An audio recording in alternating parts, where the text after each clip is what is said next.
Irmãos, Colossenses, carta do apóstolo Paulo aos Colossenses, capítulo 1.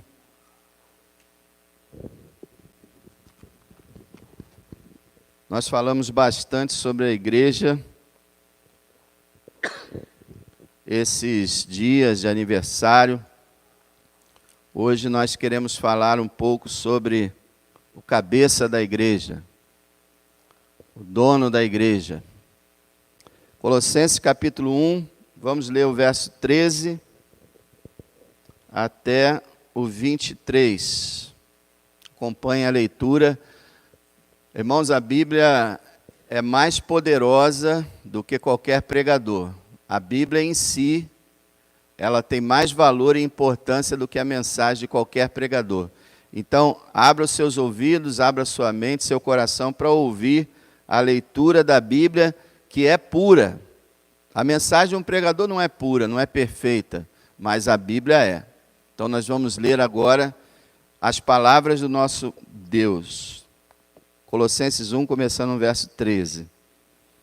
Ele nos tirou da potestade das trevas e nos transportou para o reino do Filho do seu amor, em quem temos a redenção pelo seu sangue, a saber, a remissão dos pecados, o qual é a imagem do Deus invisível, o primogênito de toda a criação, porque nele foram criadas todas as coisas, que há nos céus e na terra, visíveis e invisíveis, sejam tronos, sejam dominações, sejam principados, sejam potestades, tudo foi criado por ele e para ele.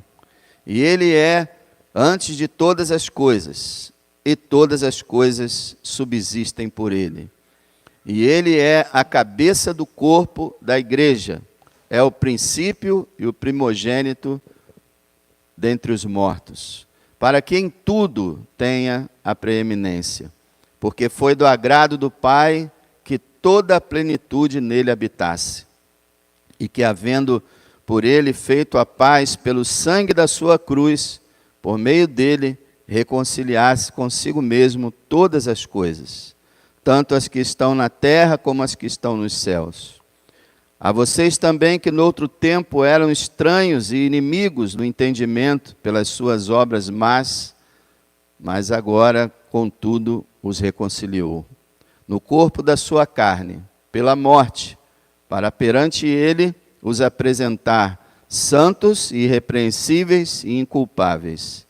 Se na verdade permanecerem fundados e firmes na fé, e não se moverem da esperança do evangelho que têm ouvido, o qual foi pregado a toda criatura que há debaixo do céu, e do qual eu, Paulo, estou feito ministro.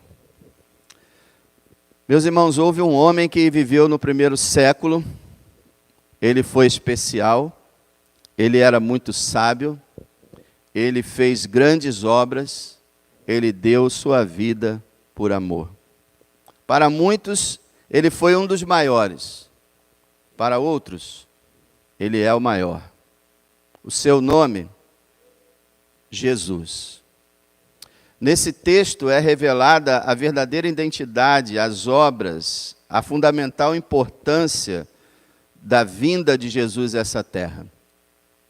Jesus está longe de ser uma unanimidade. A maior parte dos seres humanos, eles têm suas opiniões sobre Jesus. Alguns dizem que ele foi um grande profeta, somente isso. Outros dizem que ele foi um médium evoluído. Outros dizem que ele é um espírito iluminado. Outros falam que ele foi até um falso Messias. Alguns dizem que ele foi um grande mestre, um dos grandes mestres. Mas, segundo a palavra de Deus, Jesus é muito mais do que isso. Vamos ver o que o apóstolo Paulo fala a respeito da identidade de Jesus. Jesus é, em primeiro lugar, ele fala o rei. No verso 13, fala que Deus nos tirou do império das trevas e nos transportou para o reino do Filho. Se transportou para o reino é porque ele é rei. Nós estamos no reino dele. Então ele é rei. Primeira coisa que a gente vê. E não só um rei comum. Ele é o rei da igreja, ele é o rei de Israel, ele é o rei do universo, como nós cantamos aqui. Ele é o rei dos reis e o senhor dos senhores. O governante supremo. Ele está assentado à direita de Deus, de onde ele dirige todo o universo. Ele é o soberano maior do universo. Ele também é o Filho de Deus. No verso 13, lá no final, Deus transportou-nos, para o reino do Filho do seu amor, ou do seu Filho amado. Então, Jesus é o Filho de Deus. Filho de Deus. Nós vamos ver aqui que Filho de Deus não quer dizer que é um ser inferior ou que é alguém que foi criado, nada disso. A expressão Filho de Deus, ela afirma, em vez de negar, ela afirma a divindade. Se um ser humano é filho de outro ser humano, os dois são seres humanos. Então nós temos Deus e um Filho de Deus, os dois são divinos. Mas nós vamos ver ele declarando isso mais ainda. Jesus é o libertador, verso 14, em quem temos a redenção pelo seu sangue, a saber, a remissão dos pecados. O grande problema do ser humano é o pecado. É o grande mal da humanidade, é o meu mal e é o seu mal. Mas aqui está dizendo que em Cristo nós temos redenção. O que é redenção? Muita gente fala lá do Corcovado, daquela estátua que tem lá em cima, e chamam de Cristo Redentor. Mas eles não sabem, a maioria não sabe nem o que é redentor, muito menos o que é redenção. Redenção é o pagamento de um resgate pela libertação de alguém. A Bíblia fala que nós éramos escravos do pecado, escravos da nossa carne, escravos do diabo. E Cristo veio, diz aqui, pelo seu sangue, ele pagou o preço para que nós pudéssemos ser retirados da potestade das trevas e transportados para o reino do seu Filho amado. Para que houvesse esse transporte das trevas para a luz, teve que haver o derramamento do sangue do libertador. Redenção é uma liberdade paga por um preço. Cristo é o nosso libertador. Hoje não estamos mais na potestade das trevas, mas no reino do seu Filho amado. Então ele é o libertador, o grande libertador. Tudo que eu vou falar aqui, irmãos, vai ter o artigo definido porque é só ele, tá? Ele é o grande libertador. Mas também ele é o próprio Deus. E aí a gente vai entrar diversas vezes onde o apóstolo Paulo afirma a divindade de Cristo. Já afirmou dizendo que ele é o Filho de Deus. Mas agora, no verso 15, olha lá. O qual é a imagem do Deus invisível. Que frase impressionante é essa. Paulo diz que aquilo que o próprio Jesus falou com Filipe, lembra? Filipe, eu estou há tanto tempo com vocês não me conhecem. Quem vê a mim, vê o Pai. Ele é a revelação máxima, suprema e perfeita do Deus que não pode ser visto. Deus o Pai, Deus o Espírito são invisíveis. Deus o Filho também era, até que nasceu como homem. Ele é aqui, diz que é a expressa imagem do Deus invisível. Isso é, falando com reverência, só numa comparação, é como se nós tivéssemos assim na frente da glória de Deus, que é invisível, e a gente tirasse uma foto, e quando a gente visse a foto, estaria a face de Cristo. Porque ele é a imagem do Deus invisível. O Deus invisível se tornou visível por meio do seu Filho. Somente alguém pode ser a expressa imagem de Deus, como diz também em Hebreus capítulo 1, que ele é a expressa imagem do seu ser. Somente alguém pode ser a expressa imagem de alguém. Alguém que é igual ao outro. Ele é a expressa imagem de Deus, porque ele também é Deus. Ele reflete a glória de Deus. Então, Paulo fala, ele é o próprio Deus. Agora, eu queria que vocês entendessem que essas coisas que nós estamos vendo aqui, o mundo não acredita. De jeito nenhum. Eles só acreditam que Jesus veio ao mundo, que ele foi um homem especial, que ele de repente morreu na cruz. Tem gente que nem acredita que ele morreu na cruz. Não acredita que ele ressuscitou, não acreditam que ele é divino, mas é o que a palavra de Deus diz aqui, ele é o próprio Deus. E como Deus, nós vamos ver diversas coisas aqui. Por exemplo, ele é o líder da criação. Verso 15, na segunda parte. O primogênito de toda a criação. Primogênito aqui no sentido de autoridade, de liderança, porque vocês sabem que numa família, o primogênito é que tinha direito sobre toda a herança, ele recebia em dobro, ele tinha a liderança da família. Assim, Cristo tem a liderança da criação. É o líder da criação. Por que ele é o líder da criação? Porque ele é o Criador. Veja o verso 16. Porque nele quem? Em Cristo. Foram criadas algumas coisas? Não. Todas as coisas. Todas as coisas. Veja, tem pessoas que dizem que Jesus é um ser criado também. Se ele é um ser criado, o apóstolo Paulo não diria que ele é o criador de todas as coisas. Porque ele teria que dizer assim, ele é o criador de todas as coisas, exceto dele mesmo. Porque na ideia de muitos, Deus o Pai criou Jesus, o Filho. Mas não. Tudo que existe, exceto ele próprio, exceto Deus, né? Tudo que existe, exceto Deus, foi criado por ele. Olha lá, ele diz, porque nele foram criadas todas as coisas, que há nos céus e na terra, visíveis e invisíveis.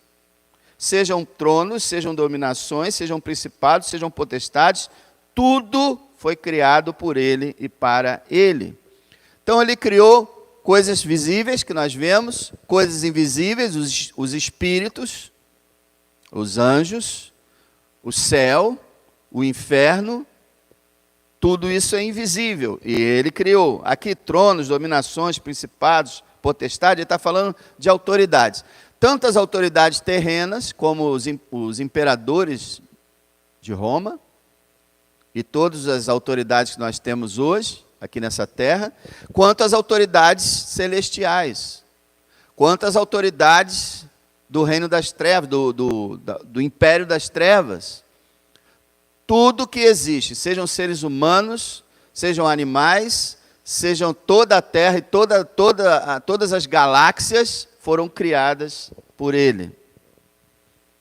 Tudo ele criou. Aí você pergunta assim, ele criou o diabo?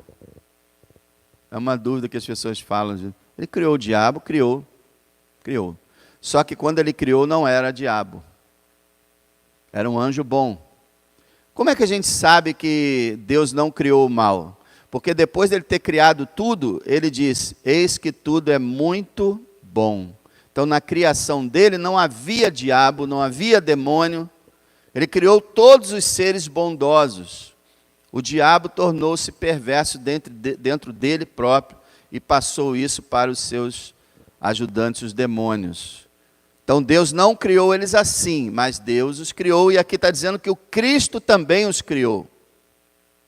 Veja, quando Satanás estava tentando Jesus no deserto, ali estava a criatura tentando o Criador.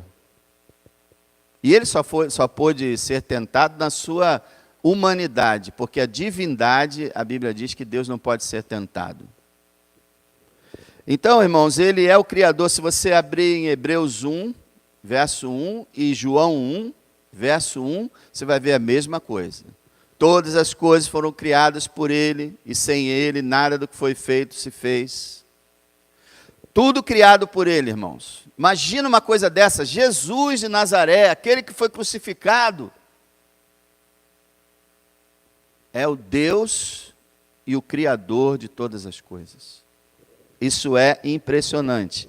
Eu às vezes acredito que São poucas as pessoas que param para pensar sobre isso, param para raciocinar sobre isso, param para meditar nisso.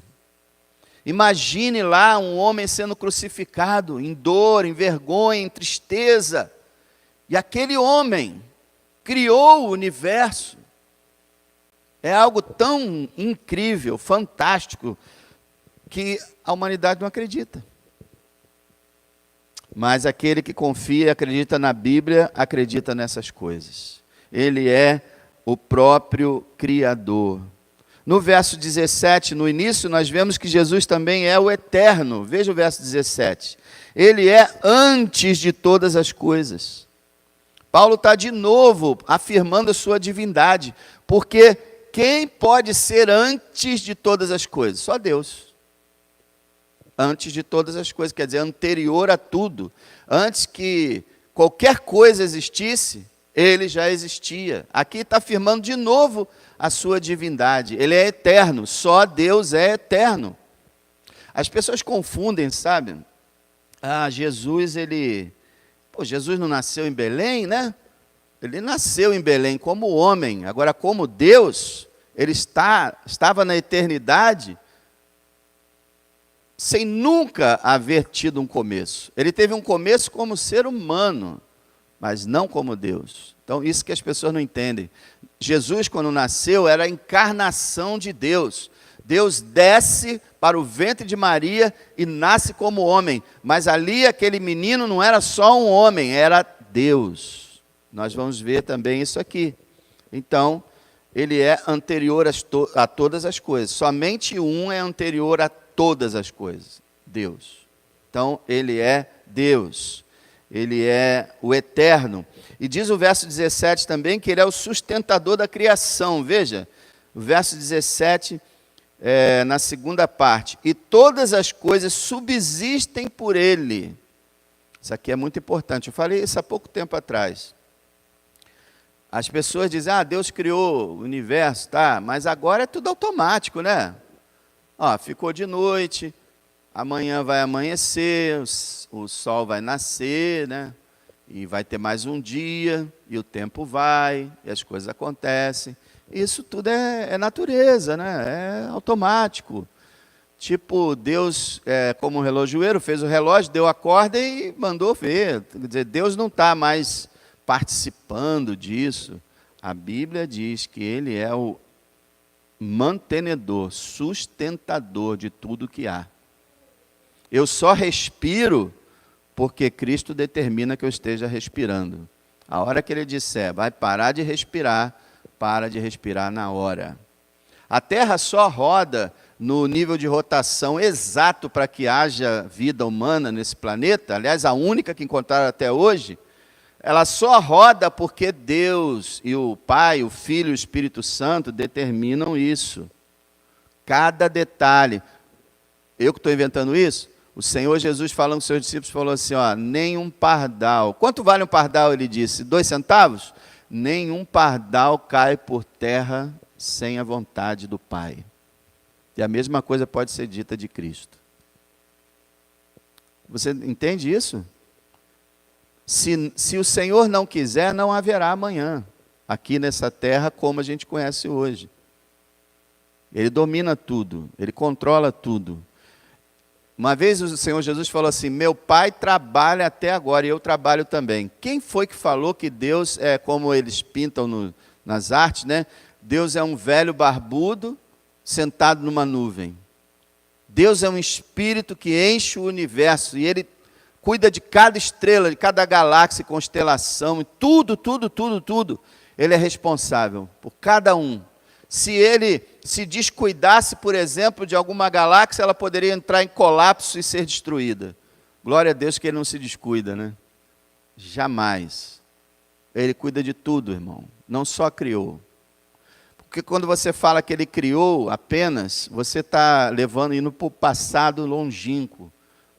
Mas quando você fala, não só criou, mas hoje ele está fazendo tudo se movimentar, você está indo para hoje.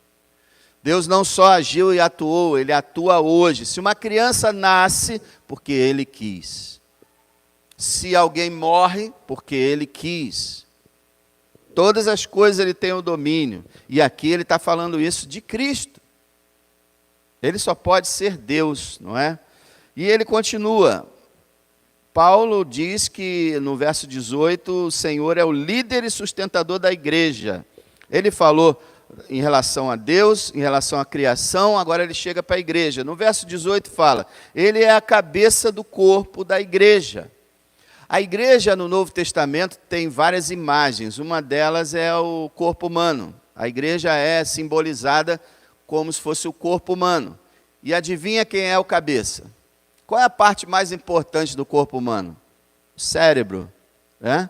Você pode cortar várias partes do corpo que a pessoa está viva. Agora, cortou a cabeça, feriu o cérebro, acabou. Cristo é o cérebro da igreja.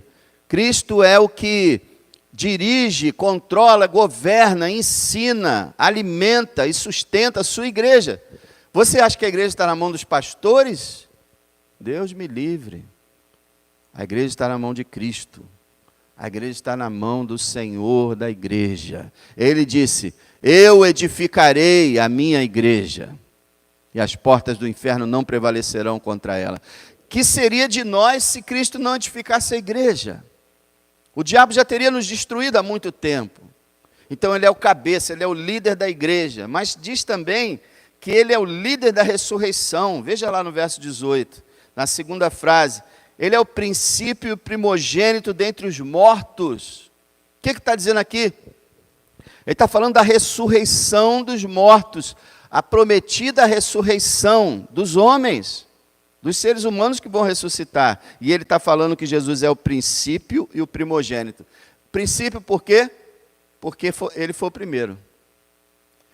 Ah, mas não houve outras ressurreições? A gente pode dizer que não, houve outras ressuscitações, é diferente. Algumas pessoas estavam mortas, Jesus chegou lá e trouxe elas à vida de novo. Mas o caso de Jesus é diferente. Ele retornou à vida com um corpo glorificado e eterno. Ele foi o primeiro a ressuscitar. Ele é o princípio da ressurreição. Como é que nós acreditamos que haverá ressurreição? Paulo discute isso em 1 Coríntios 15, o capítulo da ressurreição. Como é que a gente acredita que haverá ressurreição? Pelo fato de que Jesus Cristo ressuscitou. E diz aqui que ele é o princípio e o primogênito dentre os mortos. Quer dizer, mais uma vez a ideia dele ser o líder dos irmãos dele, né? A sua igreja, os seus irmãos. Ele é o líder, o primogênito dentre os mortos. Por quê? Ele foi o primeiro a ressuscitar. E quem é que vai ressuscitar os mortos? Ele. Quando ele vier, ele vai dar a ordem e todos os mortos levantarão. Então, ele é o Senhor da ressurreição. Isso é maravilhoso. Liderança. Ninguém é tão líder quanto ele. Ele é o líder, na verdade, de tudo. Veja o verso 18 lá no final. Para que em tudo tenha a preeminência. Essa frase é muito importante. Tudo que Paulo está dizendo aqui sobre Cristo, ainda vai dizer nesse livro de Colossenses, ele está dizendo para que ele seja exaltado acima de todos. Uma vez ele falou, quem não honra o Filho, não honra o Pai. Tem muito religioso que honra a Deus, mas não honra a Cristo. E ele, na verdade, não está honrando a Deus. Tem que honrar a Cristo. Ele tem que ter a preeminência. Porque, na verdade, ele tem a preeminência. Mas o que precisa é que as pessoas reconheçam que ele é o Senhor, que ele é o maior, que ele é inigualável. Tudo que está escrito para que ele seja exaltado. E a igreja precisa reconhecer que em tudo ele deve ter a supremacia, em tudo ele deve ter o primeiro lugar, para que em tudo ele tenha a preeminência. Ele é o líder da criação, ele é o líder da igreja, da ressurreição, líder de tudo, e ele é também o Deus homem. Veja o verso 19, porque foi do agrado do Pai que toda a plenitude nele habitasse. Do que ele está falando? Que plenitude é essa? Que ele habitasse, nele habitasse, que plenitude? Habitar em quê? Irmãos, deixa eu lhe falar novamente. Existe uma regra na Bíblia muito importante, que é o contexto e é também as referências. É uma pena, irmãos, 99% das Bíblias que estão sendo lançadas agora no mercado não tem mais referências. E as referências eram um tesouro para a igreja, para o cristão. A minha tem, porque é uma Bíblia muito antiga, tem mais... Essa Bíblia aqui vai fazer 25 anos que a igreja comprou e me deu de presente na posse. Está aqui, está resistindo. Não se fabrica mais esse tipo de Bíblia. E o que é referência? A tua provavelmente não vai ter. Em cada versículo tem várias passagens ali, livro, capítulo e versículo. Para quê? Para que a gente encontre em outras passagens uma passagem mais detalhada para esclarecer aquela que não ficou clara. Isso é fantástico. É o que está acontecendo aqui, ó. Foi do agrado do Pai que toda a plenitude, que plenitude é essa? Nele habitasse. Habitasse como? Em quê?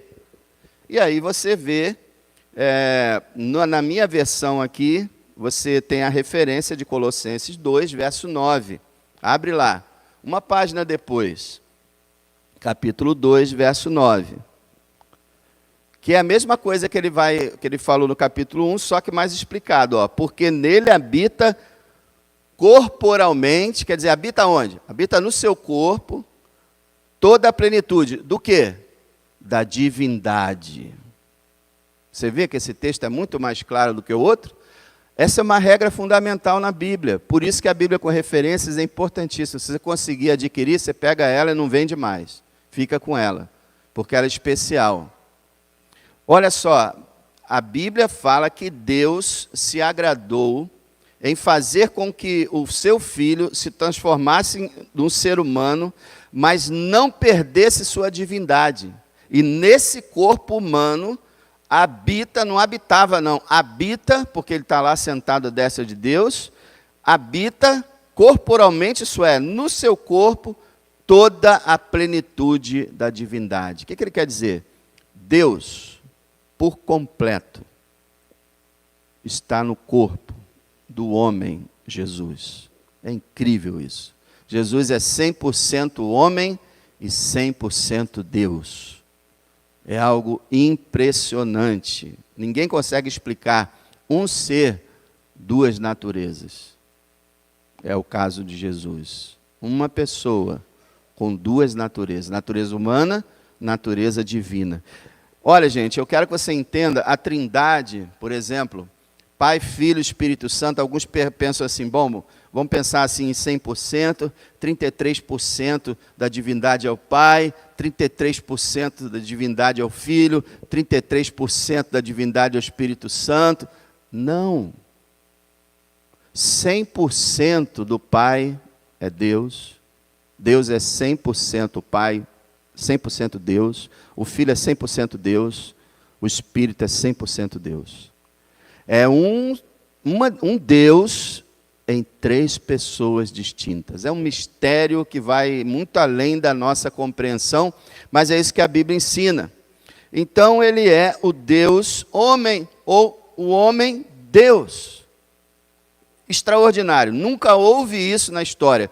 Nem o Pai foi assim e é assim, nem o Espírito Santo. Somente a segunda pessoa da Trindade foi dada essa exclusividade.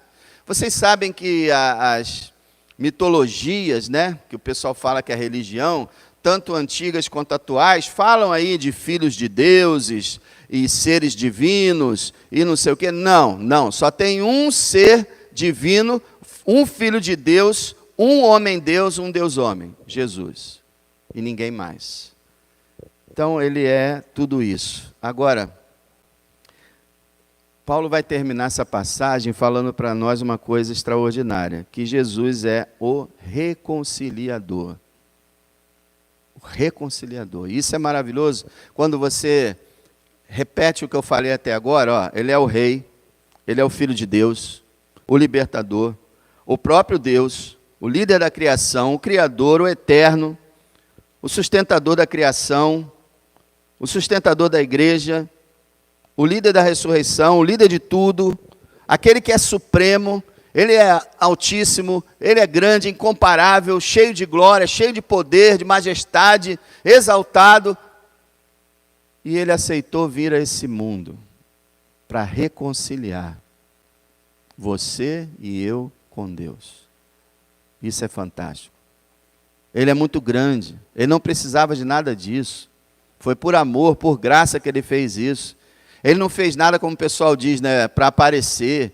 Ele não fez nada para conquistar alguma coisa que Ele não tinha. Ele já tinha tudo. Ele estava na glória, recebendo tudo. A presença do Pai, a presença do Espírito, a presença dos anjos. Tudo que um ser pode ter, Ele já tinha. Mas o Pai falou com Ele sobre a humanidade perdida, propôs a Ele que Ele viesse reconciliar, e Ele aceitou. E aí você vê que coisa maravilhosa a partir do verso 20. Olha lá o verso 20. E que havendo por Ele, por Cristo, feito a paz pelo sangue da sua cruz. Coisa linda. Nós estávamos numa contenda, a gente vai ver isso, com Deus. Não tínhamos paz com Ele e nem com o próximo.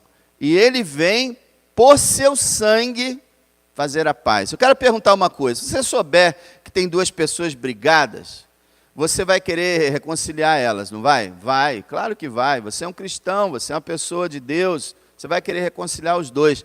Mas eu pergunto, você vai querer que alguém crucifique você, para que as pessoas sejam reconciliadas? Acho que não, né? Mas Ele fez isso. Ele fez isso. Que maravilhoso. Então, havendo por Ele feito a paz pelo sangue da sua cruz, por meio dele, reconciliasse consigo mesmo todas as coisas, tanto as que estão na terra, como as que estão nos céus.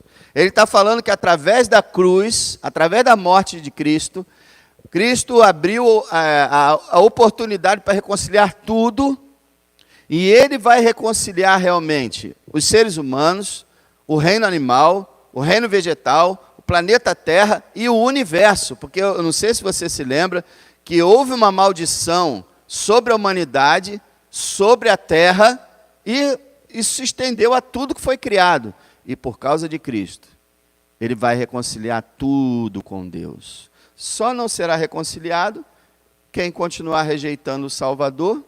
E claro, nem o diabo, nem os demônios têm oportunidade de salvação. Embora haja pessoas aí por aí, em nome de igreja, dizendo que até o diabo vai ser salvo, até os demônios vão ser salvos. Não, a Bíblia deixa claro que o diabo vai ser lançado no lago de fogo, onde ele vai ser atormentado de dia e de noite por toda a eternidade. Assim os demônios. E assim, todos aqueles que rejeitarem essa obra maravilhosa que o Deus homem realizou. Mas veja, então Ele veio reconciliar consigo mesmo todas as coisas. No verso 21 ele fala, primeiro ele fala todas as coisas, agora ele vai falar da humanidade, né? A vocês também que noutro tempo eram estranhos e inimigos no entendimento, pelas suas obras más, agora contudo os reconciliou no corpo da sua carne, pela morte, para perante Ele os apresentar santos, irrepreensíveis e inculpáveis. Que coisa maravilhosa, irmãos. Nós éramos estranhos e inimigos. Esses estranhos aqui, a gente poderia traduzir aliens. Sabe o alien? O pessoal chama o alienígena. Nós éramos aliens, alienados de Deus, afastados de Deus, estranhos e inimigos na nossa mente, pelas nossas obras más, pelos nossos pecados. Nós éramos inimigos de Deus, separados, alienados de Deus. E é esse tipo de gente que a Bíblia fala que o Senhor reconciliou. E aí ele fala assim, ó, esse tipo de gente estranho, inimigo na mente, pelas obras más, Ele reconciliou, e diz lá no verso 22, na segunda parte, para apresentar vocês santos, irrepreensíveis e inculpáveis. Olha que coisa linda. Irmão, olha só, verso 21, estranhos e inimigos pelas suas obras más. Verso 22, santos, irrepreensíveis e inculpáveis. Olha que coisa maravilhosa.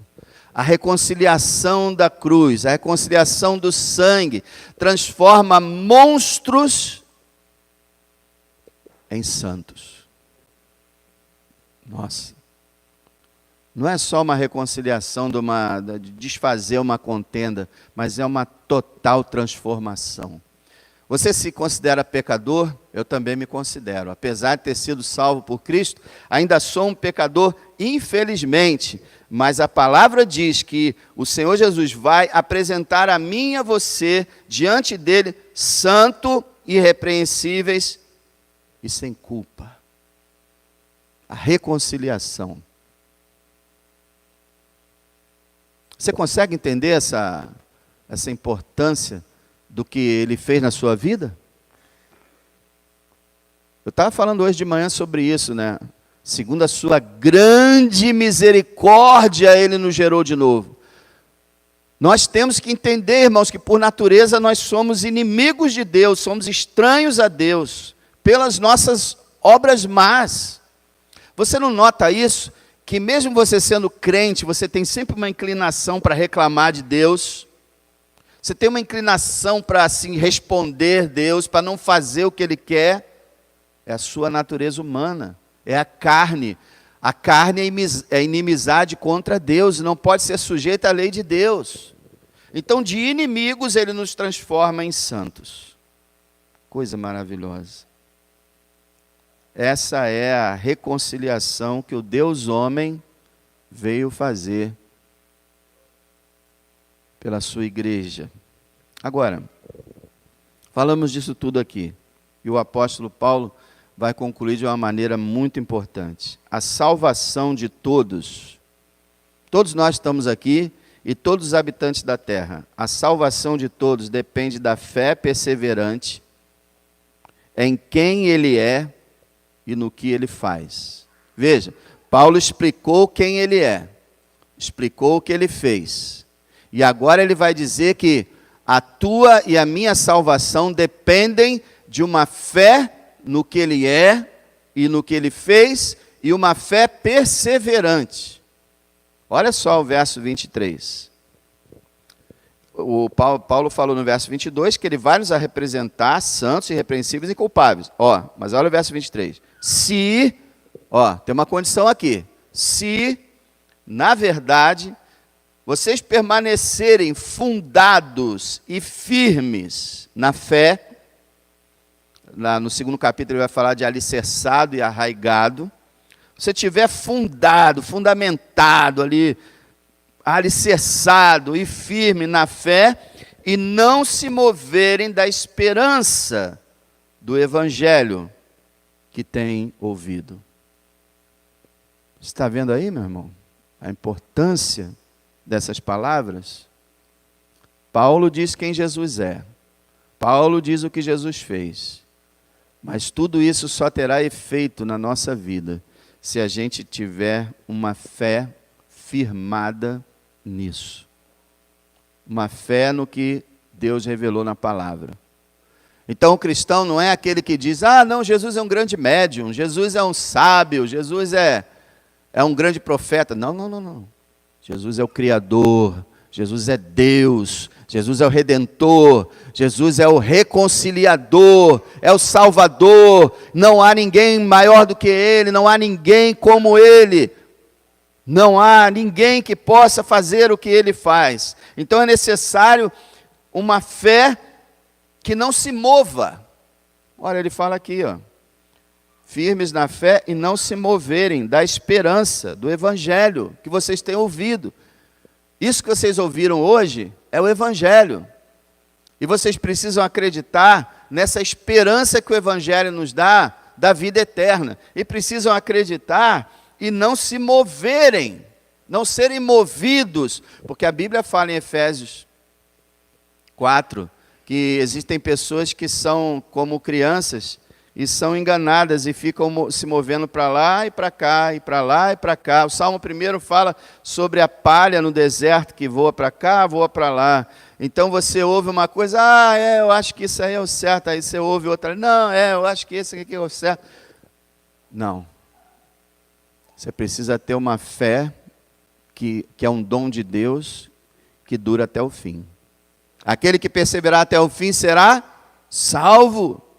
Meu irmão, então nós temos que tomar muito cuidado com a nossa vida. Por isso que Jesus disse, vigiai e orai, para que não caiais em tentação. Nós temos que tomar muito cuidado para a gente não se mover.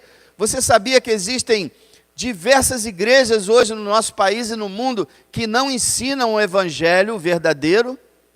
E muitas pessoas estão lá, se movendo para cá, se movendo para lá. Mas você precisa se firmar, se enraizar, ser edificado, fundamentado ali de uma tal forma que você está firme na rocha. Como Jesus diz lá no Sermão do Monte. Aquele que está fincado na rocha pode vir a tempestade que for, que não vai derrubar. Se vocês acreditarem no que eu estou dizendo a vocês, se vocês permanecerem firmes nessa esperança, então vocês serão realmente salvos, confirmarão a salvação. Esse evangelho que Paulo diz aqui, que foi pregado a toda criatura da época dele, quer dizer, o evangelho se espalhou para todo lado. Você pode dizer amém a tudo que esse texto inspirado disse? Que você diga, que você creia, que você não tenha dúvidas de tudo que foi dito aqui. Porque o mundo não crê. Mas você, se é a igreja do Senhor, você crê. Então, pode ser que tenha algum visitante aqui que pode estar dizendo, não, eu acredito no que foi falado aqui. Então não perca tempo. Creia no Senhor Jesus e serás salvo. Creia nesse Deus, nesse Rei, nesse libertador, nesse líder, nesse cabeça, nesse homem que liderou a ressurreição, nesse Deus homem que tem a plenitude da divindade nele. Todos os tesouros, diz aqui no capítulo 2, verso 1, no capítulo 2, verso 3, que nele estão escondidos todos os tesouros da sabedoria e da ciência. Irmão, se você procurar entender por que Paulo escreveu a carta aos Colossenses, você vai descobrir que os colossos estavam sendo enganados por falsos profetas que estavam entrando lá e falando de um monte de religiões. Então Paulo diz para eles, olha só, gente, esquece negócio de adorar anjo, de ascetismo, de não como isso, não bebo aquilo, de flagelar meu corpo e de ter mediadores, esquece, é só Jesus Cristo. Por isso é uma carta cristológica, porque está para defender aqueles colossenses e também para defender a nós de sermos enganados. Eu quero fazer essa pergunta, será que a sua fé é uma fé perseverante, que vai realmente até o final da sua vida? Será que você está firmado no Senhor? Será que você confia em Jesus Cristo? De todo o coração? Ele é maravilhoso, meus irmãos. Sendo Ele tão grande, sendo Ele tão glorioso, olhou para nós, nos amou e veio nos salvar. Tu és soberano sobre o céu, sobre a terra, Tu és Senhor. Mas apesar dessa glória que tens, Tu te importas comigo também. Cristo se importa contigo. Cristo te ama. Cristo deu sua vida para salvá-lo. Aceita o que Ele fez por você. Apenas recebe. Toma pela fé essa esperança, essa salvação, essa promessa, essa vida eterna. Toma ela pela fé. Diga para o Senhor nessa noite, Senhor Jesus, eu creio em Ti. Eu creio que o Senhor é Deus. Eu creio que o Senhor sangrou pelos meus pecados. Eu creio que o Senhor ressuscitou. Eu creio que o Senhor vai voltar novamente. A minha esperança está em Ti, somente em Ti e ninguém mais. Não se mova disso. Irmão, não se afaste disso. A tendência do ser humano é quando é novidade, maravilha, e depois entra naquela mesmice, né, naquela monotonia, aí a pessoa vai procurar outra coisa. Não procure outra coisa. como está sendo falado aqui na EBD sobre a carta aos Hebreus, e a carta aos Hebreus é o autor dizendo: não procurem outro, não voltem para os sacrifícios, não voltem para o templo, não voltem para as arcas, para os menorais, para as bandeiras de Israel, não voltem para nada disso. Nós estamos na nova aliança, a nova aliança. Não recuem, não recuem. Vão em frente, irmãos, vão em frente, vão até o fim, para a glória do Senhor. Pai, obrigado, meu Deus, por Tua palavra, obrigado pelo grande Salvador que o Senhor é, o Criador, o Deus Todo-Poderoso, cheio de glória e majestade, aquele que é, que era e que há de vir, o Senhor dos senhores, o Rei dos reis. Nós te adoramos, Senhor, nós te exaltamos, nós te agradecemos pela obra gloriosa que fizeste em nossa vida. Ó Senhor, se houver alguém aqui que ainda não é teu, nessa noite, possa receber o Senhor, possa se arrepender e crer no teu nome, possa colocar sua fé, sua confiança somente em Jesus, para a glória de Deus Pai. Abençoa, meu Deus, que a graça do Senhor Jesus Cristo, o amor de Deus e a comunhão do Espírito Santo seja sobre a sua igreja, hoje e para sempre. Amém.